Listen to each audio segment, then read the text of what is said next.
Voici une histoire dans le livre de Actes chapitre 9, versets 36 à 40.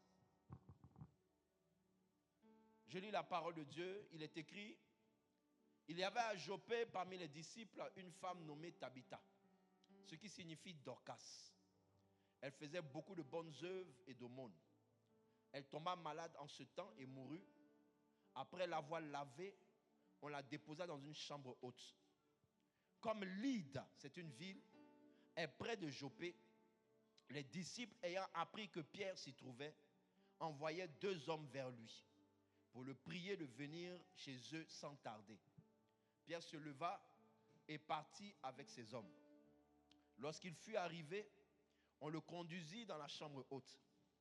Toutes les veuves l'entourèrent en pleurant et lui montrèrent les tuniques et les vêtements que faisait Dorcas pendant qu'elle était avec elle. Pierre fit sortir tout le monde, se mit à genoux et pria. Puis se tourna vers le corps, il dit: Tabitha, lève-toi. Quelqu'un pour dire Tabitha. Tabitha. Dis-le fort, s'il te plaît. Tabitha. Tabitha. Lève-toi. Lève-toi. Tabitha. Tabitha. Lève-toi. Lève-toi. Tabitha. Tabitha. Lève-toi. Lève-toi. Je continue la lecture. Elle ouvrit les yeux et ayant vu Pierre, elle s'assit. Alléluia. Amen. Acclame le Seigneur pour sa parole, s'il vous plaît.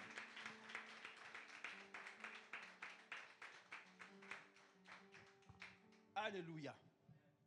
Cette histoire, vous voyez, nous démontre le patriotisme de cette femme appelée Tabitha Dorcas. Tabitha a accepté d'être l'instrument de Dieu dans la ville de Joppé.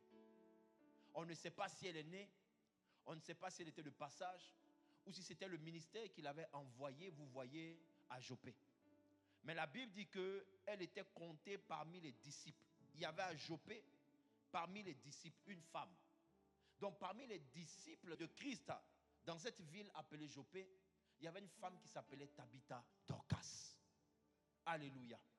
Tabitha a accepté d'être l'instrument de Dieu dans cette ville. La Bible ne nous dit pas, ne nous signifie pas quels étaient ses revenus. La Bible ne nous dit pas si c'était une femme prospère ou une femme aux revenus modestes. La Bible ne nous donne pas sa condition matrimoniale, sa condition financière, sa condition sociale. Tout ce que la Bible dit, c'est qu'elle était disciple du royaume, une patriote.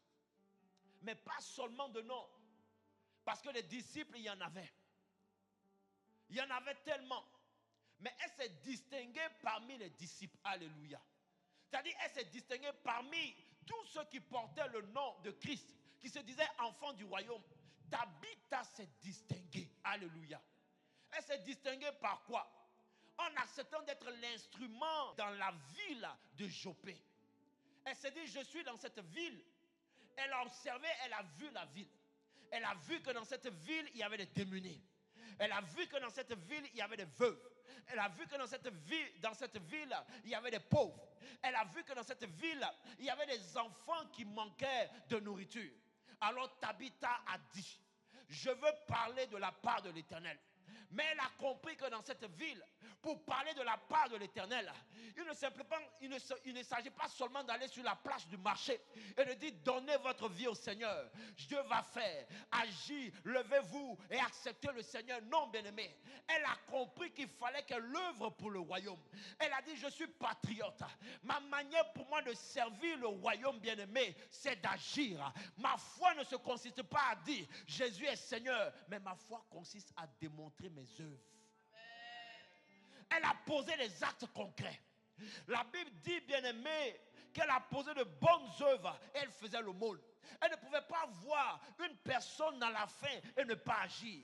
Elle ne pouvait pas voir une personne dans la détresse et ne pas agir. Elle ne pouvait pas voir quelqu'un, je dirais, dans la souffrance et ne pas agir. Tabitha faisait son possible pour agir de cette manière.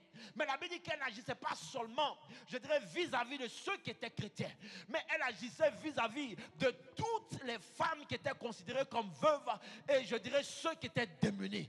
quand tu es enfant de Dieu, bien-aimé, la Bible dit que qu'est-ce que tu fais d'extraordinaire? Si je dirais ta vocation, c'est de faire du bien à celui que tu aimes ou à celui qui est à côté de toi. Mais quand tu dis tu es enfant de Dieu, bien-aimé, tu dois être capable de faire du bien même à celui que tu ne connais pas, celui qu'on appelle ton prochain, celui qui peut être un inconnu pour toi. Tu dois être capable de venir en aide à cette personne parce que ta nature, bien-aimé, est une nature du royaume. Dans ce monde, on te dira, si tu veux aider une personne, il faut que ce soit un proche. Si tu veux aider une personne, il faut que ce soit un membre de ta famille. Si tu veux aider une personne, il faut que tu sois, je dirais, tu aies une amitié ou je dirais l'amour entre vous. Mais dans le royaume de Dieu, je dis dans le royaume de Dieu, il n'y a pas d'intérêt. Il n'y a pas, je dirais, de critères, je dirais, qui sont comme celui des hommes. Dans le royaume de Dieu, l'amour se partage en abondance. Amen. Tabitha a dit, je suis disciple. Je suis un instrument pour la ville de Joppé. Donc tout Joppé connaissait Tabitha Dorcas. Quand tu es enfant de Dieu, la parole qui dit je serai à la tête et jamais à la queue, tu dois la provoquer dans ta vie. Tu es dans une communauté. Tu es dans une ville. Tu es dans un endroit. Tu es enfant de Dieu. Et personne ne te connaît. Non pas pour tes paroles. Parce qu'il y a des gens qui sont connus dans le quartier pour leur langage. On dit celui-là, celle-là. Il y a des gens qui sont connus pour leur comportement. Il y a des voisins qui sont connus pour leur comportement. Mais toi, bien-aimé, on te connaît pourquoi? Les gens te connaissent pourquoi? Qu'est-ce qui te distingue? Qu'est-ce qui fait que tu es une étoile dans ton quartier? Qu'est-ce qui fait que tu es une étoile dans ta communauté? Qu'est-ce qui fait que tu es une étoile dans la patrie, dans le royaume de Dieu? Quand Dieu te voit, bien-aimé, qu'est-ce qui fait de toi, je dirais, cette démarcation? Comment tu te démarques? Comment tu te distingues? Comment, je dirais, comment on appelle ça? Tu te valorises dans le royaume de Dieu. Il y avait plusieurs disciples à Joppé. Mais Tabitha Dorcas s'est manifestée par ses actes. Elle pouvait se contenter de sortir, aller distribuer simplement les flyers. Elle pouvait simplement se contenter de dire, je reste, je dirais, à prier le Seigneur. Mais la Bible dit qu'elle a fait plus que ça. Elle a dit, il y a des âmes qui sont dehors. Il y a des personnes qui n'ont pas encore rejoint le royaume. Il y a des cœurs brisés qui sont encore à l'extérieur. Il y a des personnes qui ont besoin d'entendre l'évangile et qui ont besoin d'être affermées. Alors cette femme bien-aimée, la Bible dit qu'elle a commencé à faire du bien autour d'elle. Avec l'argent qu'elle avait, avec le peu qu'elle avait, bien-aimée, elle prenait et partageait. Elle confectionnait des tuniques. Elle allait acheter, je dirais, des tissus. Et elle faisait des tuniques pour ses femmes. Parce qu'elle se disait, elles sont veuves. Mais est-ce qu'on s'est posé la question de savoir quelle était la situation matrimoniale de Tabitha Dorcas? La Bible n'a jamais parlé de son mari. La Bible parle encore moins, je dirais, de ses enfants. Donc Tabitha pouvait se trouver dans cette situation. Elle aussi être veuve. À ne pas avoir d'enfant. Mais elle n'a pas regardé à ça. Elle n'a pas regardé à ce qu'elle n'a pas. Le patriote ne regarde pas ce qu'il n'a pas. Le patriote regarde à ce qu'il est capable de faire. Le patriote regarde à ce qu'il peut apporter au royaume de Dieu. Alors Tabitha a dit, je confectionne des habits. Elle a commencé à faire du bien autour d'elle. Donc ça faisait que quand la semaine arrivait, les gens étaient déjà dans la joie. Parce qu'ils savaient que dans cette semaine-là, ils allaient recevoir au moins une tunique de la part de Tabitha. Le pauvre savait que Tabitha avait l'habitude de passer ici par là au marché. Donc il faisait en sorte de se mettre là. Il savait que ce lundi-là, Tabitha allait passer. Et quand elle allait passer, il allait recevoir une pièce qui allait lui permettre de pouvoir, je dirais, subvenir à ses besoins. Que ce soit dans la journée ou pour la semaine. Ils étaient tous dans la joie de voir Tabitha Dorcas. Alléluia. Amen. Mais la Bible dit, bien-aimé, qu'un temps va arriver où cet Tabitha-là, un malheur va lui arriver. Elle va tomber malade et elle va mourir. Regardez ce qui s'est passé, bien-aimé. Les avantages d'être un patriote, un disciple engagé pour le royaume de Dieu. La Bible dit dans le livre de Psaume, chapitre 34, Le malheur atteint souvent le juste, Oui. mais l'Éternel l'en délivre le toujours. malheur atteint souvent le juste. Dis avec moi, le malheur Malheur atteint souvent le juste, atteint souvent le juste, mais Dieu l'en délivre mais Dieu l'en délivre toujours. toujours. Regarde ton mari, il faut dire toujours. Toujours. Il faut lui dire toujours. Toujours. Dieu en délivre toujours. Alléluia. Le malheur peut atteindre le juste. Il est mentionné nulle part dans la parole de Dieu que le malheur ne peut pas atteindre le juste. Alléluia. Le malheur peut atteindre le juste. La mort de Tabitha, je dirais aujourd'hui, est le symbole de nos difficultés, de nos réalités, de nos combats, de tout ce que nous pouvons traverser comme épreuve. Quand tu es citoyen du royaume, ce n'est pas parce que tu honores Dieu par ta dîme que tu ne seras pas combattu. Ce n'est pas parce que tu essaies, tu t'efforces de vivre dans une vie de sanctification que tu ne seras pas combattu. Ce n'est pas parce que tu sers Dieu au sacerdoce ou même à l'accueil que tu ne seras pas combattu, que tu ne seras pas attaqué, que tu ne seras pas, je dirais, quel autre mot encore je peux dire même, que le diable ne va pas chercher à te tenter. Bien au contraire, bien-aimé. C'est celui qui s'engage pour le royaume que le diable cherche à faire tomber. Parce que c'est un soldat engagé. Et un soldat engagé, bien-aimé, est plus dangereux, vous voyez, qu'un soldat qui n'est pas engagé. Parce qu'un soldat engagé est capable de faire des ravages et un razzia dans le royaume du diable. Donc celui à qui le diable va chercher à s'en prendre, c'est celui qu'on appelle, vous voyez, considéré comme l'homme fort. La Bible dit que quand une personne rentre dans une maison, pour pouvoir prendre possession de cette maison, elle cherche d'abord à prendre, à ligoter l'homme fort. On cherche d'abord à combattre l'homme fort. On cherche d'abord, je dirais, à maîtriser l'homme fort. Si on arrive à maîtriser le chef de famille, la femme et les enfants, à moins que la femme là, elle soit ceinture. Ah, il y a des femmes là, il ne faut pas jouer. Hein? Tu la vois, elle est toute menue comme ça là, mais elles sont dangereuses. Donc peut-être que lui n'a pas bien analysé le terrain, il est venu, il s'est dit, bon, c'est l'homme là, je dois lier. En fait, ce n'est pas même que c'est la femme là qui devait lier. Parce que dans la maison là, c'est la femme là même, quand elle lève son pied comme ça là, il est KO en même temps. Alléluia. Mais il n'a pas compris ça. Donc il est venu et puis il s'est trompé de cible. Mais tout est, je dirais, fait en sorte pour qu'on puisse maîtriser l'homme fort. Alléluia. Le diable sait que s'il te laisse épanoui, toi, je dirais,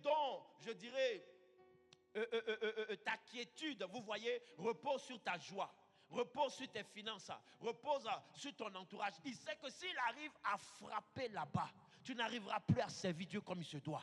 Il sait que s'il arrive à frapper tes finances, tu n'arriveras plus à servir Dieu comme il se doit. Il sait que s'il arrive, je dirais, à créer des événements dans ta vie pour te mettre dans la tristesse, dans l'amertume, tu n'arriveras plus à servir Dieu comme il se doit. Donc le diable cherche à frapper là-bas pour que tu ne sois plus un disciple engagé. Il cherche à te priver de ta joie. Il cherche à te priver de cette colonne qui fait que tu as la soif, tu as le zèle, tu as le dynamisme pour servir le Seigneur. Il cherche à frapper de ce côté. Parce qu'il sait que si tu es engagé, c'est le royaume de Dieu qui avance. Quelqu'un peut dire amen à ça? Est-ce que quelqu'un est avec moi ce matin? Fais comme ça, fais comme ça. Ton amen n'est pas fort, hein? Alléluia. Alors Tabitha Dorcas, la Bible dit qu'à un certain moment, la mort va l'emporter. Mais regardez, ce sont ses œuvres qui vont aller chercher Pierre. On dirait que tu ne m'as pas compris. Hein? Je répète, Tabitha est morte. Elle ne pouvait pas se défendre. Comment elle allait plaider sa cause devant le Seigneur? Parce qu'elle était partie. Amen. Mais qu'est-ce qui a provoqué la résurrection de Tabitha Dorcas?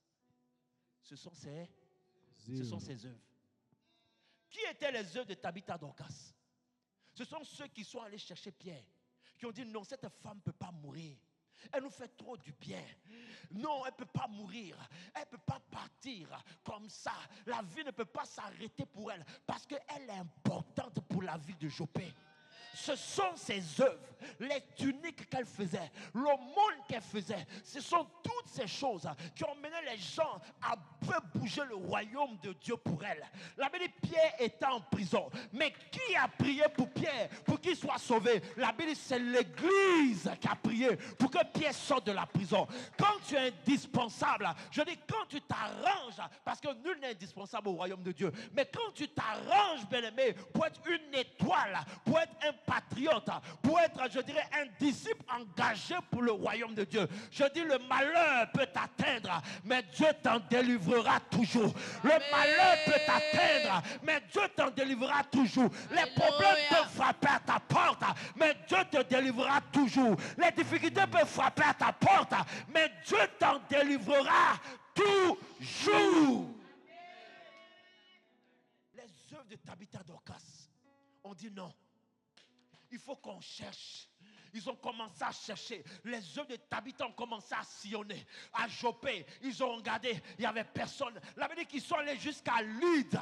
Lyde, c'est-à-dire la ville d'à côté. Je te dis, frère, de la part de l'Éternel, même si dans ton environnement, il n'y a personne pour être la source de bénédiction, donc tu as besoin pour décoller. Dieu est capable de dépêcher. Il est capable de dépêcher quelqu'un qui va venir d'une autre nation, d'un autre continent, d'un nouvel horizon, pour venir être la source de bénédiction dont tu as besoin.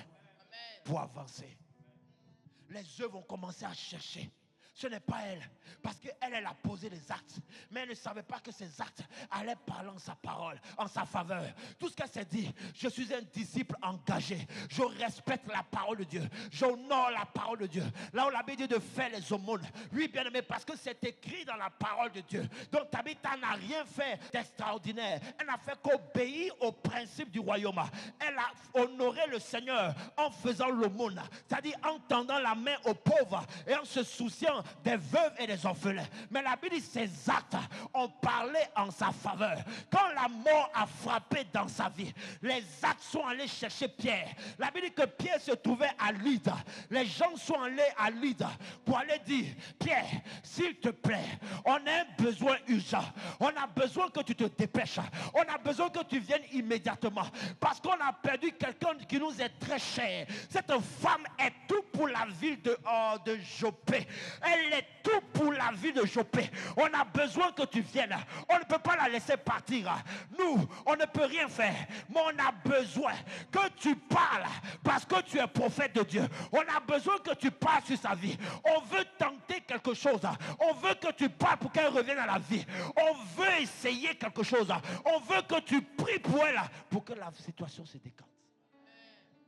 Ce sont les veuves. Ce sont les orphelins. Ce sont ceux qui ont reçu l'aide de Tabitha, qui sont allés parler à la place de Tabitha. Et lorsque Pierre est arrivé, qu'est-ce qui va se passer? Pierre est une forme de Christ. Dites amen à ça. Pierre est une forme de Christ. Tes actes bien-aimés vont parler à Christ pour qu'il vienne intervenir dans ta vie. Quand tu te trouves dans les difficultés, quand tu te trouves dans les problèmes, Dieu regarde à tes actes. La Bible dit, jette ton pain à la surface des eaux. Au temps convenable, tu le moissonneras. Donc tout ce que nous faisons pour le royaume de Dieu, ne pensons pas que c'est en vain. Le malin essaie de nous faire croire que toute action que nous posons dans le royaume de Dieu, c'est en vain. Mais bien au contraire, ce sont des réserves qui vont parler tôt ou tard à ta place. Il y a des personnes aujourd'hui, il y a des enfants aujourd'hui, il y a, je dirais, des hommes et des femmes aujourd'hui qui ne savent même pas qu'elles sont simplement en train de bénéficier de l'alliance que Dieu a avec leurs parents. Parce que la loi, elle est spirituelle, elle est universelle. Il y a des pères là, ils ont hébergé des gens chez eux. Tu as grandi avec tes neveux. Et tu as grandi avec tes cousins. Tu as grandi avec tes oncles. Il y avait du monde à la maison. Vous avez l'impression même parfois que vos parents vous délaissaient au détriment de toutes ces personnes qu'ils ont aidées. Mais aujourd'hui, tous ces actes que vos parents ont posés parlent en votre faveur. Aujourd'hui, si tu es là, c'est parce que ces actes de tes pères parlent en ta faveur. Ça peut être des blessures pour toi, de ne pas recevoir l'attention, de ne pas recevoir, je dirais, le bien-être que tu cherchais. Mais il faut savoir qu'aujourd'hui, ces actes sont en train de parler en ta faveur. Il y a des mères qui ont ouvert leurs portes à des personnes qui leur ont fait du mal, qui les ont blessés. Mais n'imagine même pas que ces actes qu'elles ont posés, c'est non seulement dans leur vie, mais c'est une alliance qu'elles ont signée avec Dieu qui va s'étendre jusqu'à la 1000e génération. La Bible dit, je bénis l'acte des pères jusqu'à la 1000e génération. C'est pour ça le bien que tu as fait, même si un humain ne le reconnaît pas, ne te lamente pas. Parce que c'est un acte qui va parler en ta faveur. Tu ne dis pas bien amen à ça. C'est un acte qui va parler en ta faveur. Le bienfait que tu as fait à une personne, même si elle ne le reconnaît pas, même si aujourd'hui elle te méprise, même si aujourd'hui, je dirais, cette personne te tourne le dos, il faut savoir que l'acte que tu as posé, ne le regarde pas à la personne, mais regarde, bien-aimé, au Dieu que tu sers. Parce que c'est un acte qui va parler en ta faveur. C'est une action qui est inscrite, avec de l'encre indélébile qu'on appelle le sang de Jésus-Christ de Nazareth, qui va parler en ta faveur. C'est pour ça que la Bible dit qu'il y a plus de joie à donner qu'à recevoir. Parce que celui qui donne, celui qui passe son temps à poser des actions pour le royaume de Dieu, est en train d'amasser des grâces. Et en temps et en heure, en temps convenable. Est-ce que tu connais le temps convenable de ta vie? Le temps convenable n'est pas celui que toi tu choisis. Le temps convenable n'est pas celui que toi tu estimes. C'est le temps que Dieu trouve favorable pour intervenir dans ta vie. Alléluia. David a posé des actions. David a été celui, je dirais, qui a tué Goliath. Il s'attendait, vous voyez, à recevoir les honneurs et les récompenses comme il était dû. C'est vrai, il est devenu, je dirais, le gendre de Saül. C'est vrai, il était, lui et sa famille, anoblis. C'est vrai, il a reçu beaucoup d'argent. Mais rappelez-vous que David, dans la maison de son père, on lui avait annoncé, prophétisé qu'il serait devenu, je dirais, le roi d'Israël. Alors il attendait cela, bien-aimé. Mais l'acte qu'il avait posé, en étant, je dirais, le sauveur de la nation d'Israël, il s'attendait que cet acte parle tout de suite en sa faveur. Il s'attendait à ce que Dieu intervienne maintenant pour faire de lui le roi. Dieu a attendu 13 années pour que David s'asseye sur le trône. Quel que soit le temps, comme on le dit assez souvent, quelle que soit la longueur de la nuit, le jour finira par se lever. Il faut dire ça à ton frère. Regarde ton frère, il faut dire quelle que soit la longueur de la nuit, le jour finira par se lever. Alléluia. Tabitha a compris qu'il fallait qu'elle soit une patriote.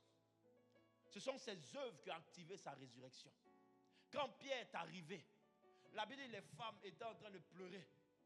Elles pleuraient. Elles ont dit, oh, Tabitha, lui montrer. Pierre était touché. Pierre a compris l'importance de cette femme dans cette ville. Il a compris qu'il fallait qu'il se lève et qu'il prie, bien-aimé, pour cette femme. Il a compris qu'il fallait qu'il ouvre, je dirais, le ciel pour que, je dirais, la résurrection soit possible dans la vie de cette femme. Tabitha était partie. Mais ses œuvres, c'était toutes ces veuves qui étaient assises, je dirais, à son funérail. Elles étaient assises et elles attendaient. La Bible dit qu'elles avaient leur tunique entre leurs mains. Elles avaient toutes les choses que Tabitha avait fait. Et puis elles ont présenté ça à Pierre. Amen. Ce n'est pas moi qui le dis, hein. C'est la parole de Dieu. Alléluia. C'est la parole de Dieu qui le dit. Elles étaient assises à la veillée mortuaire avec toutes les tuniques. Elles étaient là en train de pleurer. Comme pour dire, oh Seigneur, regarde. Comme le centenier qui a dit, Seigneur, Si tu peux simplement dire un mot. Mais la Bible dit que Jésus a dit un mot. Et le soldat, vous voyez, du centenier est revenu à la vie. Pourquoi? Parce que les anciens de la ville sont allés témoigner en la faveur du centenier. Le centenier n'était pas forcément converti, mais il posait des actes vis-à-vis de la communauté chrétienne. La Bible dit qu'il a aidé à rénover, je dirais, la synagogue. Il faisait du bien, vous voyez, je dirais, à la communauté chrétienne qui se trouvait dans cette ville. Alors quand il était dans le besoin et qu'il a demandé l'intervention de leur Dieu, Dieu s'est levé. Et qu'est-ce que Jésus a dit? Je n'ai jamais vu quelqu'un qui a aussi plus grande foi que cet homme-là. À plus forte raison, toi, tu as Jésus. Tu crois en lui. Tu t'efforces, je dirais, de l'aimer, de l'adorer. Ce que Dieu attend de toi, c'est que tu sois un patriote. C'est que tu sois un patriote. Te pose la question, en quoi mon engagement peut être utile pour le royaume de Dieu? Comment je peux servir Dieu? Comment je peux être utile pour le royaume de Dieu? Si Tabitha ne l'avait pas été, cette histoire n'aurait pas été racontée. Et je crois fermement, bien-aimé, que sa résurrection a permis au royaume de Dieu de gagner plus d'âmes que de son vivant. Parce que ce qui s'est passé a bouleversé toute la ville. Même les personnes qui n'étaient pas converties ont vu la puissance, la manifestation de la puissance de Dieu. Il y a un domaine de ta vie dans lequel Dieu veut se manifester. Mais il attend de toi que tu sois un chrétien engagé. Il attend de toi que tu sois un patriote. Il attend de toi que tu sois sérieux dans ton engagement. Il attend de toi que tu le serves, je dirais, avec dévotion, avec dévouement. Que tu sois un défenseur et un ambassadeur du royaume de Dieu. Il attend que tu sois comme cette femme qui ne regarde pas, qui n'attendait rien en retour de ces personnes, mais elle le faisait sans compter. Elle agissait parce qu'elle se disait, la parole de Dieu me demande d'agir, alors j'agis. La parole de Dieu me demande d'aimer, alors j'aime. La parole de Dieu me demande de soutenir, alors je soutiens. La parole de Dieu me demande de marcher ainsi, je marche ainsi. La parole de Dieu me demande, je dirais, de soutenir la veuve, l'orphelin, le pauvre, les démunis. Je le fais. En le faisant, bien-aimé, elle n'a pas regardé à sa portion. Elle n'a pas regardé à ce qui lui restait dans son vase. Elle n'a pas regardé à ce qui lui restait dans son carquois. Elle n'a pas regardé à ce qui lui restait, je dirais, dans ses ustensiles de cuisine. La nourriture qu'elle avait, elle le partageait avec les plus démunis. Elle le partageait avec les plus démunis. La Bible dit, quand le malheur, quand la misère, la pauvreté, les esprits de famille, les alliances, les autels se sont levés contre elle, Dieu ne s'est pas taire. Dieu ne s'est pas tué, pardon. Dieu n'a pas arrêté de parler. Bien au contraire, il a dépêché son serviteur. Je t'annonce de la part de l'Éternel que Dieu dépêche sa parole en ce jour pour toi. Dieu dépêche sa parole en ce jour pour toi. Dieu dépêche sa parole en ce jour pour toi. Je dis à quelqu'un, il ne se taira pas dans ta vie. Dieu parlera dans ta vie. Il parlera contre tes ennemis. Il parlera contre tes adversaires. Il parlera contre la maladie. Ah, tu n'es pas en train de dire amen. Dis amen fort, dis amen fort, dis amen fort. Je dis, il parle, il parle, il parle. Dieu parle contre ton problème. Dieu parle contre tes difficultés. Dieu parle face à l'obstacle qui se trouve dans ta vie. Il ne se taira pas parce que tu prends la décision d'être un chrétien engagé. Tu prends la décision d'être un patriote engagé pour le royaume de Dieu. Dieu ne se taira pas dans tes projets. Lorsqu'il s'agira d'intervenir, même quand les finances te manqueront, Dieu trouvera la solution. Il amènera des personnes qu'on va appeler des aides de ta destinée, des pourvoyeurs, des hommes et des femmes qu'il a établis, à qui il a donné les moyens, qui viendront investir dans ton affaire, qui viendront investir dans ta start-up, qui viendront investir dans ton business pour que tu puisses avancer, pour que tu puisses prospérer. Il touchera les cœurs, des personnes viendront te soutenir lorsque Amen. tu seras dans le besoin. Il emmènera vers toi des DRH qui vont prendre ton CV, ce même CV qui avait été rejeté par plusieurs entreprises, rejeté par plusieurs employeurs, parce que tu es un chrétien engagé. Dieu va toucher le cœur d'un employeur. Amen. Il va dire, tu n'as pas d'expérience, mais je sens que je dois te donner ta chance. Amen. Tu n'as pas d'expérience, tu n'as pas de diplôme, tu n'as pas le niveau requis. Parfois, on demande on demande quoi? Licence, plus 4 ans d'expérience. Alors que tu viens d'être un jeune diplômé, à la recherche d'un travail. Parce que tu es un chrétien engagé. Tu ne te tais pas pour le royaume de Dieu. Tu vantes les bienfaits de ton royaume. Tu es engagé dans la maison du Seigneur. Tu es engagé pour l'évangile. Tu es engagé pour les choses de Dieu. Dieu aussi parle dans tes affaires. Amen. La Bible dit, fais de l'Éternel tes délices et il te donnera ce que ton cœur désire. Amen. Fais de l'Éternel tes désirs. Le désir, bien aimé, c'est le patriote. Il idéalise sa patrie. Il dit son pays est tellement beau. Regardez par exemple les Américains. Regardez les Chinois. Regardez les Coréens, bien aimés. Vous ne pouvez pas leur enlever de leur esprit, bien aimé, que leur nation.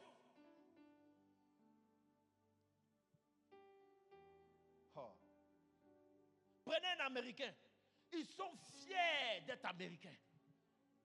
Tu vas devant chez lui, même s'il habite dans un appartement, tu vas voir à la fenêtre là, il va mettre le drapeau américain. Ça ne veut pas dire qu'en Amérique, il n'y a pas de pauvres. Ça ne veut pas dire qu'en Amérique, il n'y a pas de, y a pas de difficultés. Ça ne veut pas dire qu'en Amérique, il n'y a pas de problème. Mais il est fier d'être américain. Est-ce que tu es fier d'être enfant de Dieu? Est-ce que tu es fier d'être citoyen de Dieu? Quels que soient les problèmes, quelles que soient tes difficultés, même si tu cries à l'Éternel pour ton même sujet de prière, que tu n'as pas encore vu l'exaucement, ce que Dieu te demande, le patriote, c'est celui qui est fier. Amen. Parce que tu sais que tu ne crois pas en un humain, mais tu crois en un Dieu. Et ce Dieu-là, lorsqu'il verra ta fidélité, il agira dans ta vie. Il te récompensera. Il a dit, celui qui supporte les choses terrestres avec moi, je l'honorerai. Il supportera aussi les choses célestes avec moi. Le temps est arrivé où Dieu veut te bénir au-delà de ton imagination. Le temps est arrivé où Dieu veut te visiter au-delà de ton espérance. Le temps est arrivé où Dieu veut, je dirais, explorer les moindres domaines de ta vie qui ont été frappés par la lèpre, frappés par la cécité, frappés par les réalités de la vie. Le temps est arrivé où Dieu veut intervenir dans ces situations. Mais ce qu'il attend de toi, c'est ton engagement. Un engagement sans faille. Un engagement sans intérêt. Si tu t'engages dans l'armée en te disant que je vais bénéficier des avantages de l'armée, le jour où il y aura la guerre, tu vas vouloir déserter.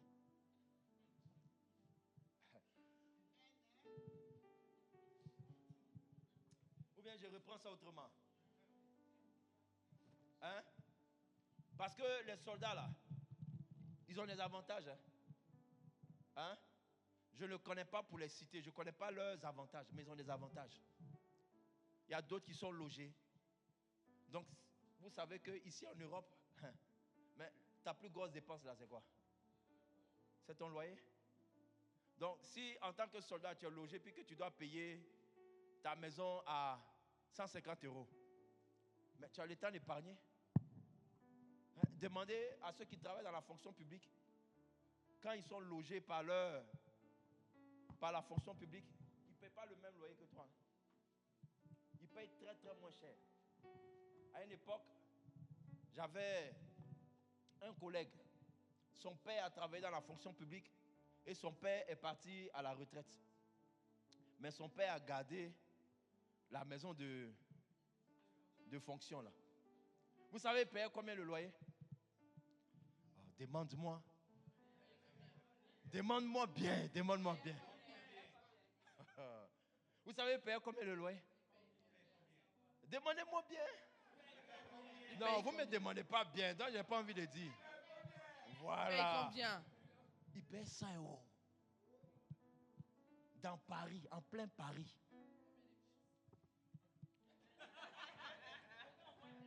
Ça aussi c'est important. Oui, je vais le dire. F3. Salia, F3 dans Paris. 100 €. Ça c'est cadeau. C'est cadeau. Donc son papa est parti à la retraite. Hein. Mais l'enfant continue à bénéficier de la maison, de fonction. Donc vous imaginez, Le jeune en plus, lui venait d'être un jeune diplômé. Donc il rentre par les biais de son père dans la fonction publique. Donc il vient travailler nous. Nous on est les babus comme ça. Il faut nous voir en train de se battre pour aller payer notre loyer. Nous on est là. Lui les jeunes diplômés, il vient par les, comment on appelle ça même? Mais par le biais de son père. L'alliance de son père. C'est ça bien aimé. C'est des choses qui sont dans notre vie de tous les jours. Mais on ne s'en rend pas compte. Parce que son père était fonctionnaire. Et même dans la fonction publique, bon, je pense qu'ils ont arrêté ça maintenant. Mais dans la fonction publique, à une certaine époque là, pendant l'été, Fabienne peut témoigner, pendant l'été là, c'est les enfants des fonctionnaires là qui venaient travailler.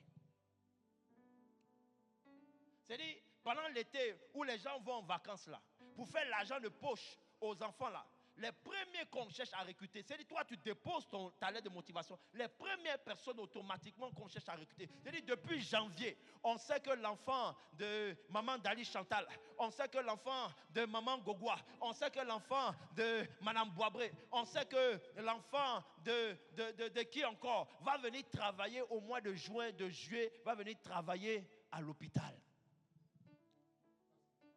Pendant un mois, il va travailler. Il ne connaît même pas la tâche. Il ne connaît même pas, je dirais, le travail. Mais il ne connaît même pas, je dirais, la fonction du service. Mais son poste est déjà réservé. Donc, il vient travailler pendant un mois. Excusez-moi du terme, s'il chôme, s'il s'assoit, s'il dort, s'il fait ceci, à la fin du mois, il a son salaire. Parce que son papa travaille à la fonction publique. Donc, il paye 100 €. Pendant que nous, on paye nos loyers. Madame Boaba a fini de dire. Pendant que toi, tu payes ton loyer, lui paye 100 €. Donc, il faut imaginer, s'il gagne 2000 € par mois, il a payé son loyer 100 €. Il a payé facture d'eau. Facture d'électricité, on va dire 100 € aussi. Je vais excéder. Il a payé quoi d'autre encore? Hein? Les courses, il est seul. S'il a fait ses courses 200 €, on a combien? 400. S'il paye encore, mais il est dans Paris même. C'est-à-dire lui-même là, tellement il était... il marche pour venir au travail. Il marche pour venir au travail. 15-20 minutes à pied. Mais c'est normal, mais il est dans Paris. Donc il met 20 minutes à pied, de porte à porte, pour aller au travail. Donc il n'a pas de ticket à payer, de titre de transport. Donc, dites-moi, quand lui, il a fini d'enlever les 400 € dans son salaire, là, il lui reste combien? Dites-moi, 1600. Donc, imagine-toi, lui, par mois, pendant 2 ans, il économisait 1600.